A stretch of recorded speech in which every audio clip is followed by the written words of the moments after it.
you too can post something on social media, wake up the next day and see that you're featured on national news. But you got to know how to do it the right way, and you have to present yourself in the correct way. You're putting ads in to go viral, but going viral is a one-hit wonder, and maybe it'll be a great spike, but you don't know if you're going to ever have that spike again. So that's why PR is so important. PR is expensive. It's thousands and thousands and thousands of dollars. You need to get yourself out there, because if you don't, you're leaving money on the table, and such cool opportunities as well that could come from it that you don't even know exist yet. But you still can have a ton of success in terms of visibility, impact, PR. There's little things you can do to still make yourself stand out without being the loudest in the room.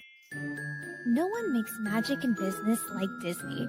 Join us as we hear from Disney cast members, influencers, and enthusiasts to uncover the secrets of what it takes behind the scenes to make Disney such a successful and well-loved brand.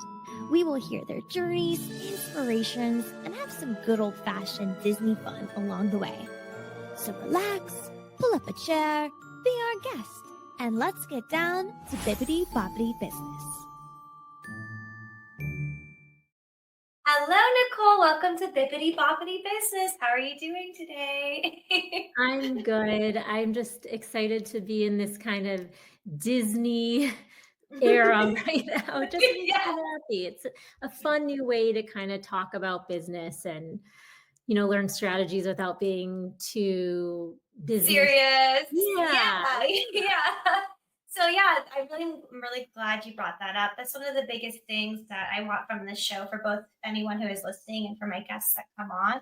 I'm really just trying to create an environment that's accessible and fun for what it is to for business, because the truth of the matter is business is so much more human and authentic than we kind of make it out to be on different types of content like podcasts or whatever. But that's a rant for another day. I really wanted to thank you for being here, and we'll get into who you are in just a second, but that's because that's the business side. But I want to start with the Bippity Boppity first, and a little bit of a fun, kind of icebreaker chit chat. So I feel like your personality and who you are, it's just so fun and lively and creative.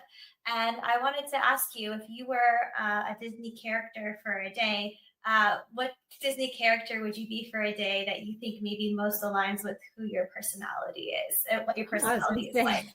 I feel like it'd be kind of fun one day to be like the mischievous one, but the truth is I'm a rule follower, and just in terms of, so I'd probably be like one of those princesses that follows the rules. I don't know, a lot of people, I don't know, Snow White, I can't remember, but I'm curious. So I'd be interested and, I would be tempted. That's the question. Right. Okay. That's very interesting. So let me assess this for you, as the Disney guru here. I feel like if I were to pick, I feel like you would be not Snow White, because she was a little airheaded, to be honest. I don't know what she was doing, sleeping in the forest. But I actually feel like you would be Belle. And the reason why I say that is because, while she may have on the surface, they may have portrayed her as somebody that breaks the rules, she didn't really do anything wrong.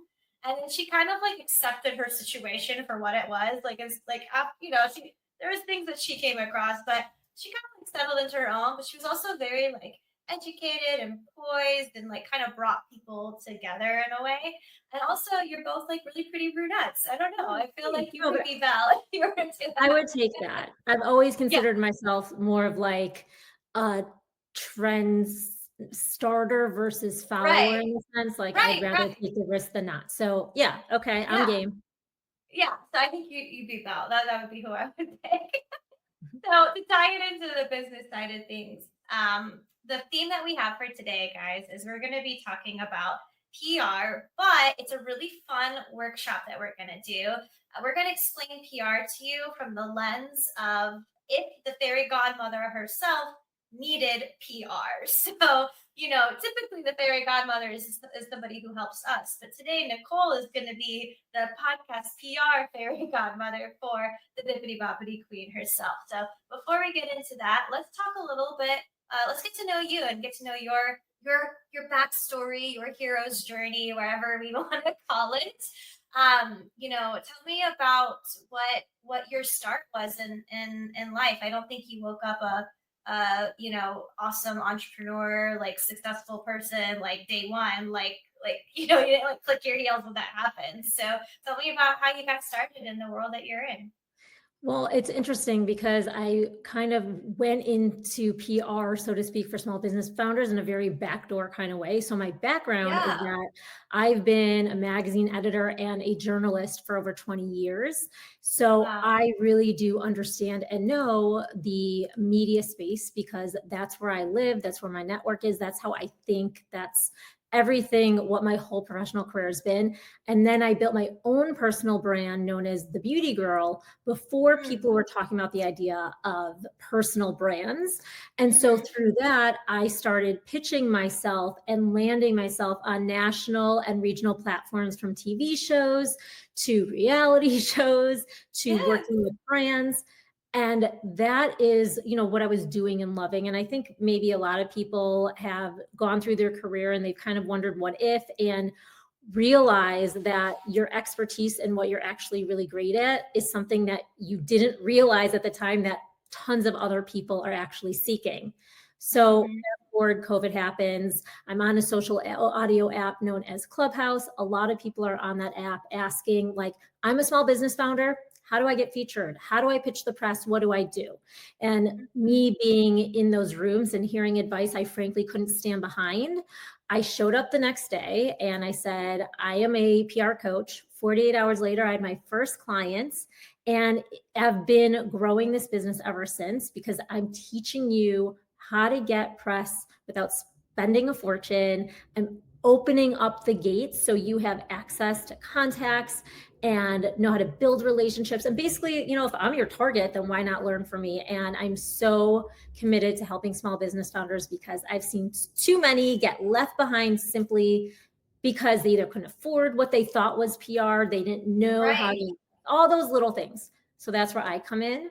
And that's what I love doing. I don't want to gloss over the fact that you were a magazine editor at one point, because when we met before and talked and got to know each other, I immediately was like, oh my gosh, that's so cool. Like the Devil Wears Prada or whatever. And tell me a little bit more about that part of your journey, because that's just like the girl and the girly girl in me is like obsessed and just needs to hear more.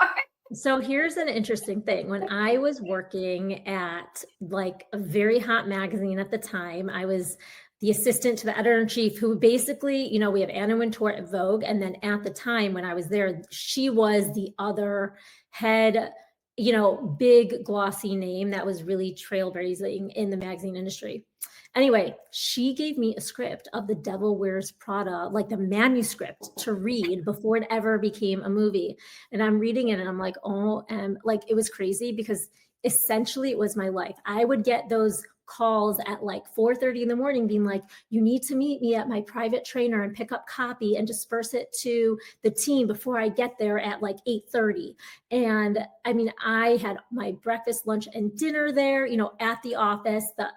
Wild. I would have, I mean, it was the stories I could tell. But anyway, so I very much paid my dues in a way, Mhm. but as much as it was an intense time, I am so happy I did it because it showed me I was Yeah. I have grit, I have resilience. And when people realize like, oh, she can handle this job, other people started calling to be like, hey, will you come work at this magazine? And that's how my career kind of took off. So yes, Mhm. I can say I live the Devil Wears Prada life. Yeah, that's so interesting to me, because I think when people think of magazine or media, like that could be like the first thing that was the first thing that I thought of. But the fact that you lived it, like you definitely paid your dues to get there.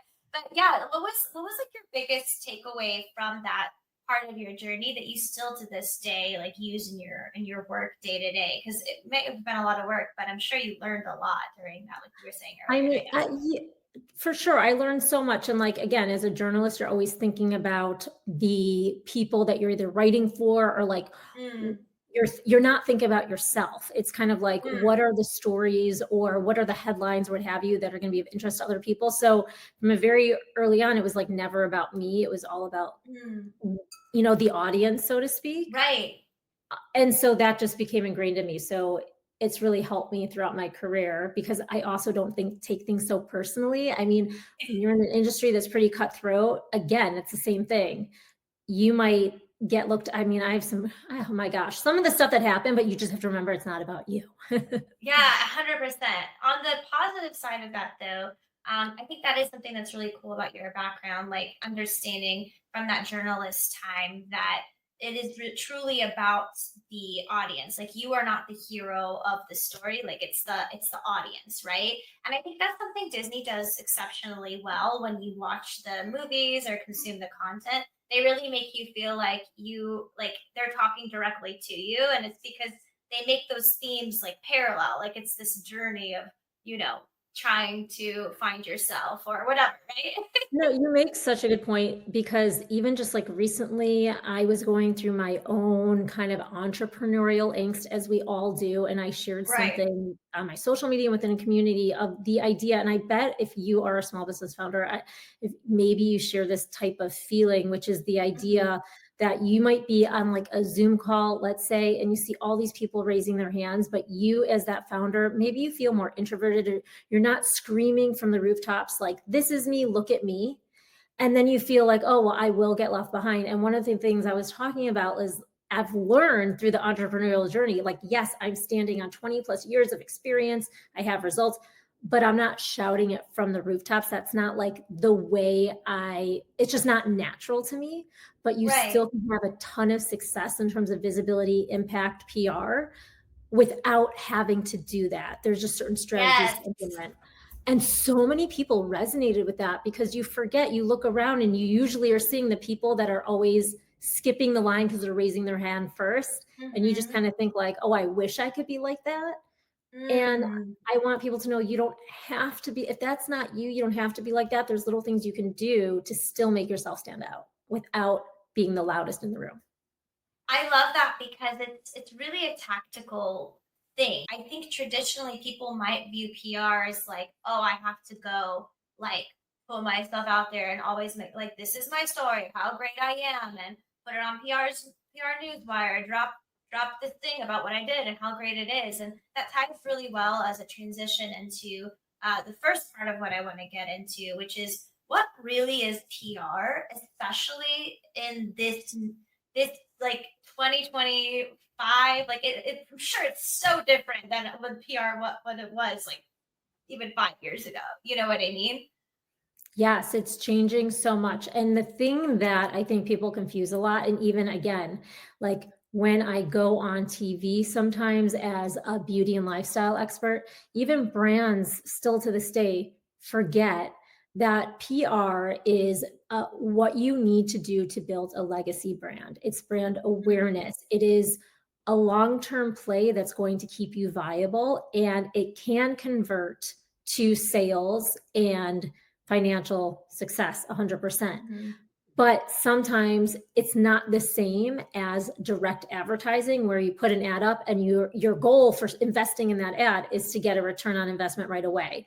And even Right. the idea of like some people say, oh, well, going viral is, you're putting ads in to go viral, but going viral is a one-hit wonder and maybe Mhm. it'll be a great spike, but you don't know if you're going to ever have that spike again. So that's why PR is so important. And that's why I teach about like building relationships, more of a 360 strategic approach, just then like getting the hit and moving on. And then once you have the Mhm. press, it's like, how do you monetize it? And that's what we focus on as well.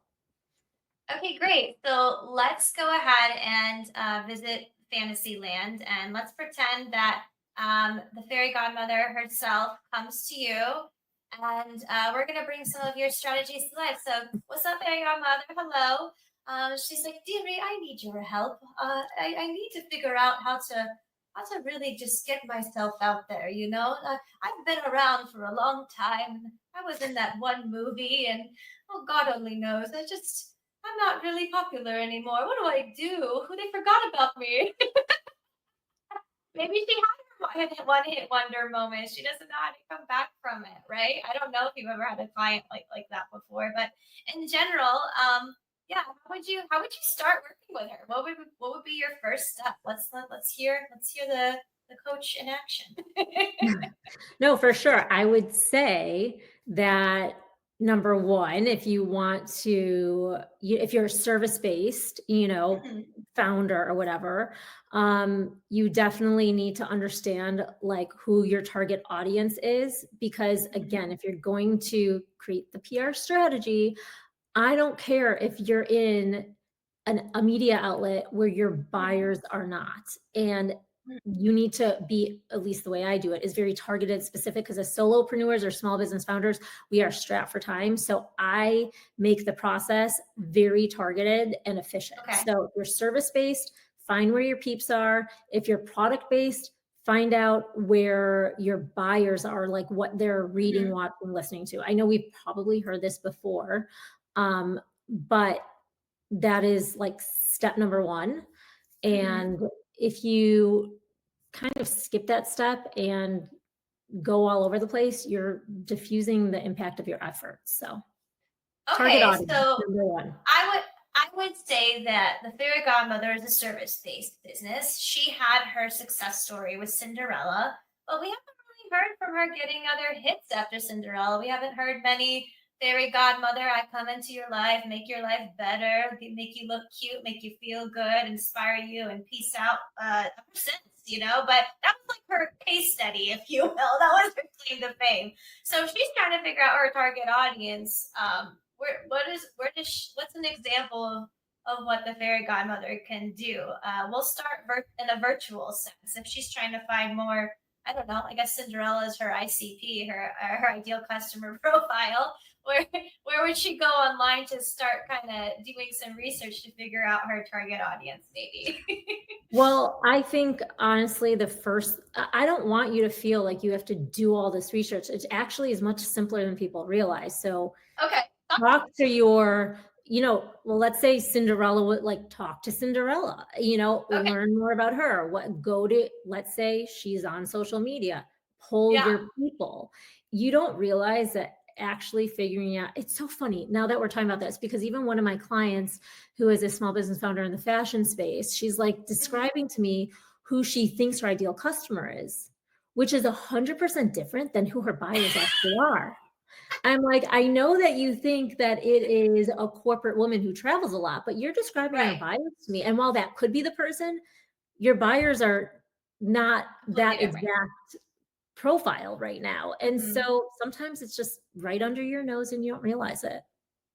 Right. I think that's actually a great metaphor, great advice. Like you're out here trying to look for who it is you need to help next, but look right under your nose to the person that you did help the most and see if you can try to like get to know them, ask them why, I guess in this instance Cinderella didn't technically pick the fairy godmother as her service provider. But if she did, if she had the choice, ask her maybe why she chose the fairy godmother, or what other questions would you ask that client to kind of, get that right under your nose information that you've been missing. If you are service based and you have like a dream client that you're working with, I Yeah. would well, it's kind of like understanding also like, well, what are the outlets that you consume? Like, where are Mhm. you? What rooms are you in? Okay, so then you want to be in those rooms. Okay, amazing.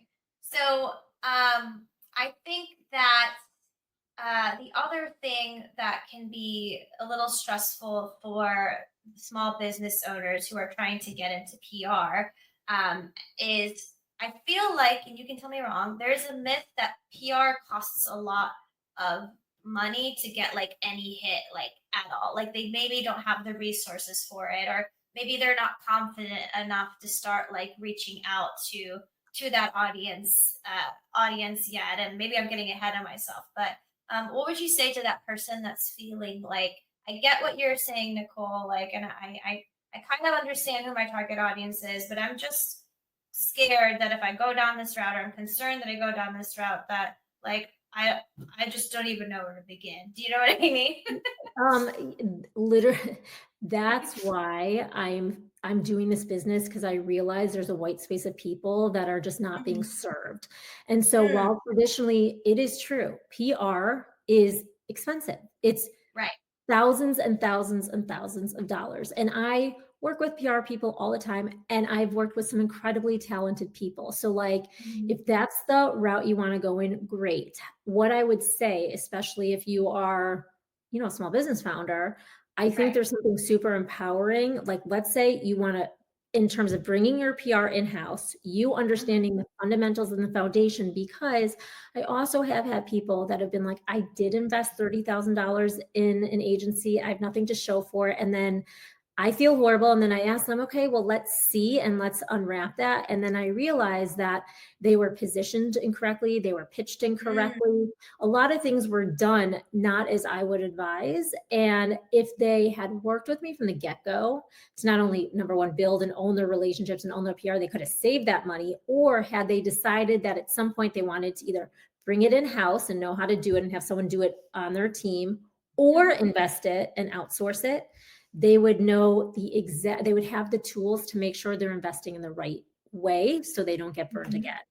again. So, there's so much power in PR that I think the value is there. And I think, it is worth the Yes. money, but Yes. you could also, get such a payoff from learning the right way to do it yourself. That's really priceless Mhm. and invaluable, because each time your business evolves or you want to consistently be, getting that exposure, you don't feel like you have to rely on someone else and invest each time you want to get press, so to speak. Like if you're doing it Yes. on your own, the amount of money you're going to save, it's going to be easier. You're not even going to have to be reaching out, because you're going to have these relationships and it's just going to come to your lap. So People are going to fall into your own lap and you're going to be able to yeah. like collaborate, right?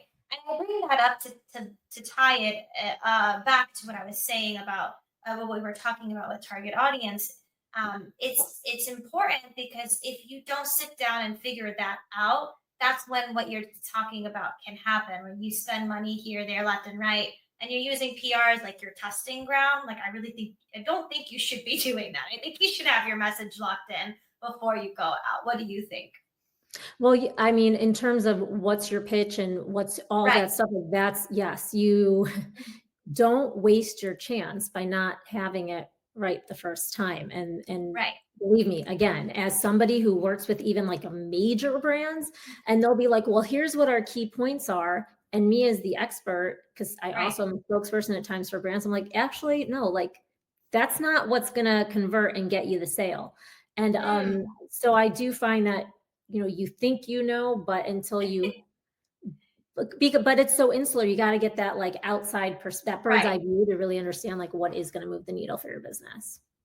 Well, I'm really glad you said that, because I think the next step, right, is okay. Let's say the fairy godmother, she has her target audience, and she's out there, she's ready to go out into the world, right? But I think there's a misconception and probably an overwhelm, especially if it's the fairy godmother, because I don't even think she knows what technology is, to figure out what channels she needs to go to really like spread her message. So let's say you're working with her, okay? You're working with her, and you're right, you have her message down lock. Like, let's where would you start? Like, where does the PR kind of magic happen? So today's day and age, like PR is there is a it's not just one thing or the other. So there's different things you can do. And when I work with my clients, I also focus on where they feel most comfortable being, where they Mm, need the most help is. So like I said, it's a 360 approach. I just right. don't do traditional press, because I think that it all feeds into each other. So social media is an incredible bucket. There's ways to show up on social media to position yourself as a thought leader, to get discovered. I ended up on the Today Show from a social media post. So like you So too can post something on social media, wake up the next day and see that you're featured on national news. But you got to know how to do it the right way, and you have to present yourself in the correct way. So that's something. The other thing is, yeah, collaborations and partnerships are so important. I mean, we all know that, but it helps you become a thought leader. There's so many different creative ways that you could do collaborations and partnerships today. So that's definitely one that we talk about. I also, open up my network, and then earn PR through traditional means. And that is, again, like some of it's pitching and some of it is me sharing insider strategies for like opportunities to land for you, which makes it even easier, especially for the introverted people. So all three of those buckets all work synergistically to really grow your impact. And the last thing I'll say is, the things that you do to grow your visibility never expire. And I find that that's a big mistake people make.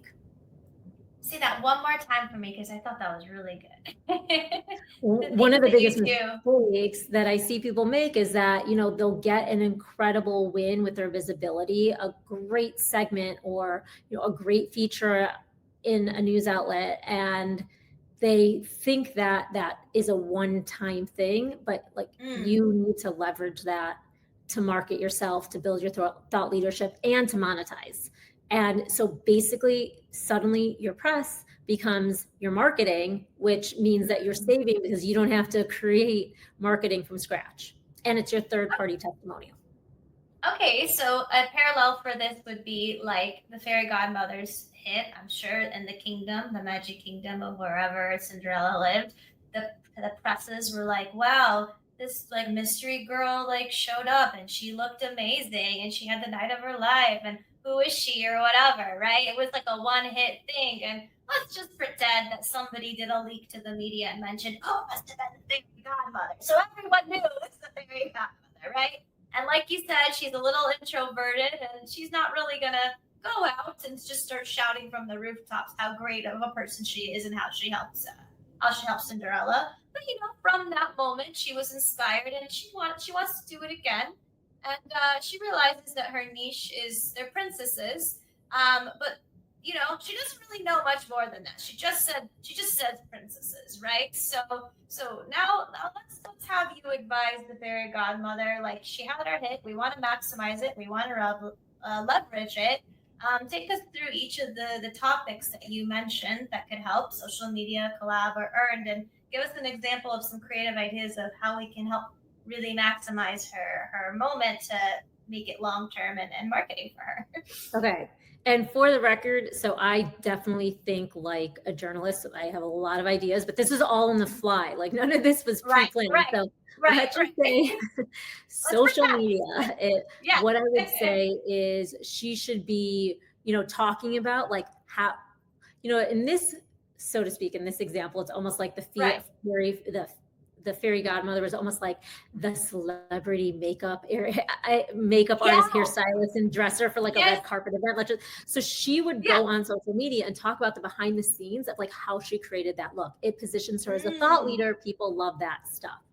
Collabs and partnerships. Okay. Well, let's say she was the image consultant, so to speak. She should be doing IG lives with other people within the space who are not her direct competitors. So then they both are able to optimize each other's audiences, earn PR. Well, there's a lot of ways that she could do that, but now she just built herself credibility. So when she's pitching herself, she then says she was, let's say, the image consultant behind, the like viral look that was Cinderella.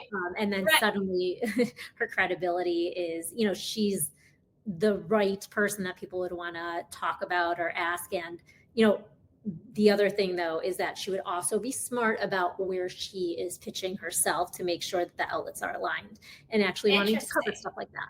Yeah, so that's my 2 cents. Because if you tried to pitch it to Zootopia land, for example, there's a bunch of animals there. They don't give two cahoots about, all that stuff. They're just doing their thing. Maybe that's not the right outlet for her. Zootopia, Newswire, whatever, maybe not the right place. But, RoyalKingdomNews.com could be a great place to have her stuff pitched to. I don't know. I bring it up jokingly, but I genuinely mean it as a clear example, because in business, like if, for example, right, like if your target niche is like luxury like brands, right, you wouldn't want to be, and correct me if I'm wrong, you'd want to be pitching to an outlet that like doesn't have those values or doesn't have that type of audience that would match that kind of theming. Right. You want people that can afford your luxury. Right. And And back to the partnerships, because I just thought this was really interesting. You know, the fairy godmother is someone who doesn't only do image consulting, but I feel like she does coaching as well. There's a little bit of like, empowerment and all of that, right? So if we're thinking about partnerships, you might think that if you're a coach as well, that, why would you partner with another coach? They might be a competitor, but they might actually be more of a colleague if they have like a different niche than you, right? So for example, Rafiki from The Lion King, like his niche are animals. They're not humans even. So maybe she does that IG live with Rafiki. And well, what's an example of a thing that they could talk about if they're like coaches and image consultants and empowerment people or whatever? That would be a parallel, but not a competition kind of based discussion. Right. Yeah, that's how I feel about it. Also, Jimmy Cricket would be a good one too, because he was also kind of that like, helper, advisor type of a thing. So I bring up these names and like they seem silly, but the truth of the matter is like you need to be looking at your own network and seeing like not only who potential clients could be, but also who potential like collaborators can be or partners Who's your can be. Rafiki? Like, right, who's your Rafiki? I love that so much. Cool. So then the next thing, I thought this was fun, a competitor analysis, right? So talk to me about why this is relevant in NPR, and we'll kind of take it from there. Well, it's really about creating your own personal brand. Right. At the end of the day, like there's other people who do similar things to what I do. And so it's up to me to really convey to you why you would want to put your trust in me. And for Right. example, like as the beauty girl, which is my personal brand as a journalist and on-air expert, my tagline is beauty shouldn't be a bitch. So anything I know, people will know that my approach is very transparent and I'm not going to recommend a 25-step skincare routine. I apply the same thing to my PR coaching business. So I might as well, beauty shouldn't be a bitch, and neither should getting on TV, which is why I am taking out that guesswork and giving you the confidence. So you're like, well, why didn't they answer my email? How do I follow up? Like all those questions that we kind of could be really troublesome for us, or that could feel defeating. I want to take that out of the equation. And so I'm just, building your personal brand that's showing up also I don't even want to say the word authentically because I feel like that's so 2023, but really, but it's like storytelling and yes, that and understanding like we all are doing things, this might not be like the only serum on the market. So what is the Cinderella story about this serum that's going to make this serum be the one that everybody wants? So it needs to be featured. And that's kind of like my secret sauce that I can help you figure out so you can find an easier path to success in terms of visibility. Right. And I think in this example, the process that we're going through with the fairy godmother is, as time has gone on, she's had a couple of competitors. There was the fairy godmother from the Shrek movie. At some point, there's the fairy godmother from like Pinocchio or whatever. And long story short, what you're trying to do, what your skill is, what you're great at, is helping her, in this example, identify what makes her different from the two. And we kind of alluded to it earlier because on surface level, the fairies all do the same thing. There's some sort of transformation that they do and they make someone's life better and poof, they're gone, right? But talk to me about how, like in business for an entrepreneur, if they're feeling that same way for themselves, how they can start to better understand what makes them unique and different. How would we what questions would we ask them to help them kind of start to reflect and go through that process? Well, one thing that's kind of like the obvious thing, so to speak, in terms of press, if you are a service provider and you're providing really good expertise and really good quotes, that's going to make you be the person that people want to keep coming back to. In terms of like, what are the questions you could be asking yourself? It's really about maintaining what's true to you. We all know as soon as you start to kind of take on somebody else's persona or vibe, it's like you're not going to do your best work. And so the things even that I ask myself, it's like, well, there's other people who do what I do, but I really root myself in my experience, my credibility, and my own case studies in addition to the results that I've given to my clients. And when you're starting out, part of it might be building that belief because maybe you don't have other people's case studies, but it's really I mean, again, like might sound cheesy, but it's like if you don't believe in yourself, no one else is going to. It's about having conviction. I guess that word also translates not only you and differentiating yourself and growing your personal brand, but also enabling you to have success in terms of visibility and PR. Yeah, so it's like I think it's not something I want to gloss over. Like believing that you do have something unique and different, even when you don't have a case study yet, and trying to work through figuring out what exactly that is may take time, but it is possible. You might have to look at your competition and say, like, what makes me so different? So for the Fairy Godmother, as an example, what makes her different is she didn't just change somebody's outfit. She gave them like advice and she cared. And she was very quotable. Can I remember what these other two fairies said? The one from the Shrek and the one from the Pinocchio? Not a dang thing, but I can remember Bippity Boppity Boo. I'll tell you that much, right? So doesn't that speak a little bit to like the PR aspect of it? The last thing too, that you mentioned on our prior call when we were just kind of talking through it is not being afraid to pivot to make yourself even more attractive or competitive against your market. So for the fairies, they're very short term. They come in one time, but you even suggested if you were working with her, hey, I would maybe have her like do long term work with her princess clients, right?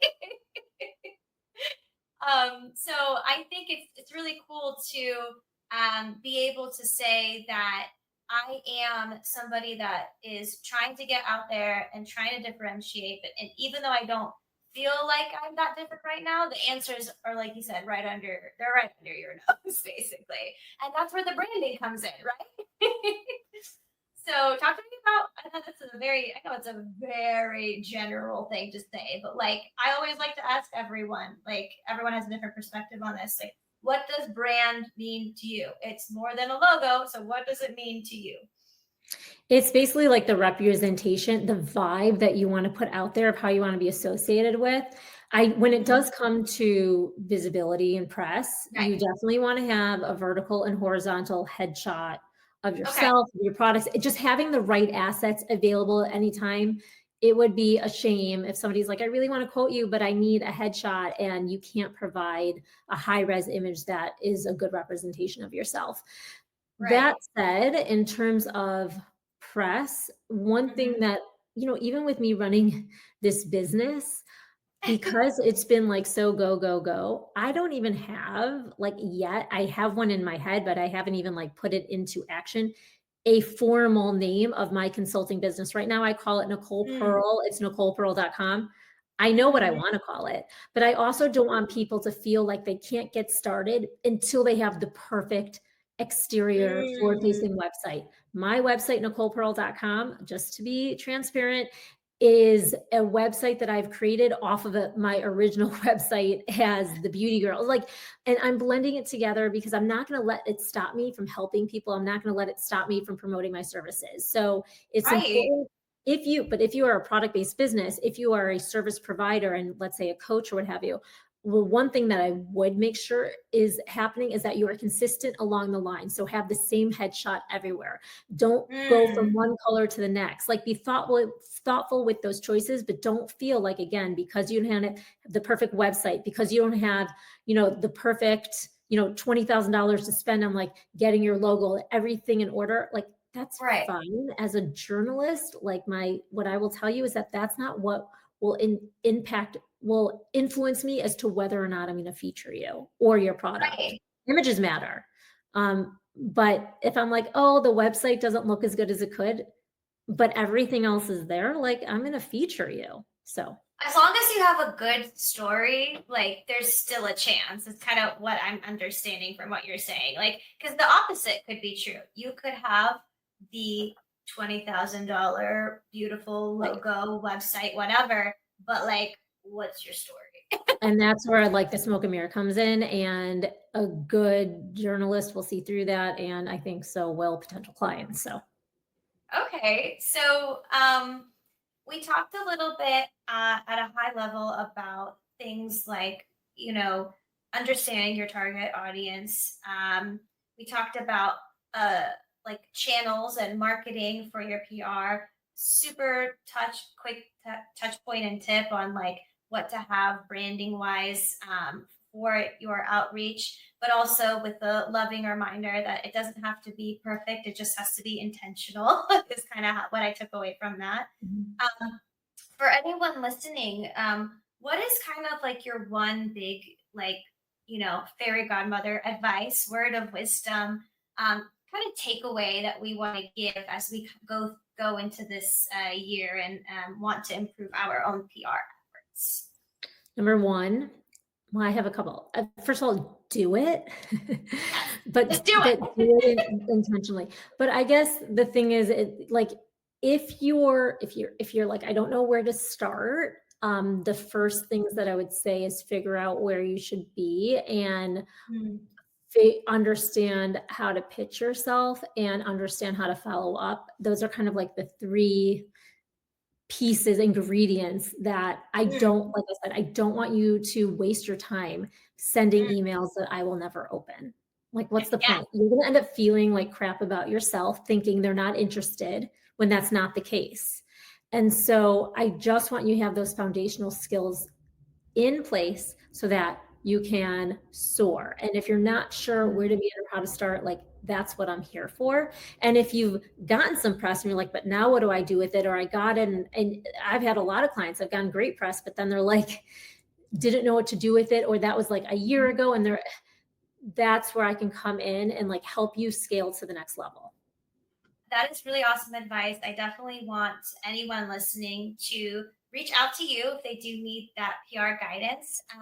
So you are a fairy godmother today. So what resource will you bless us with so that we can take a look at the show notes and also get to know more about you and connect with you further if we would. Yeah, and figure out your Cinderella story. So I have an incredible freebie. It's called 24 Story Angles That Promise Publicity. Plus, this is going to help you set up your editorial calendar for 2025. It has all proven stories, segments that either I have pitched and done, or people have pitched me and they've turned into stories. And it's not just like the headline, it's giving you tips that I include of how you can insert your own business or brand so that you can then use that to then go ahead and get yourself pressed. So I would highly recommend downloading it at the link. You could also find it on my website, NicolePearl.com, under the resources tab. And I really think it's going to give you a good start. Well, Nicole, thank you so much for spending some time with me today to have a Bippity Boppity Business chat. This was really fun. I'll make sure to link your information in the show notes below. But do you have any words of inspiration for somebody just overall for our listeners who maybe just need a little boost, little Disney magic sparkle at the end for them? I mean, I guess it's like I am your cheerleader, so to speak, because I kind of operate as a publicist, but in your back pocket. And what I've realized is that you might think you don't have the connections, like all of the objections you're giving yourself, you don't have the experience, you don't know where to start, you don't have the budget, you are, not somebody that feels comfortable putting themselves out there. Like, I want you to put that all to the side, because I have proof that it is possible, and you need to get yourself out there, because if you don't, you're leaving money on the table and such cool opportunities as well that could come from it that you don't even know exist yet. So I say, go for it. Go out there and create your own Cinderella story. Thanks so much, Nicole. Cue the outro. You've been listening to Bippity Boppity Business. Like what you hear so far? Leave us a review in Apple, or listen to us anywhere you prefer listening to your podcast. Until next time, have a magical day.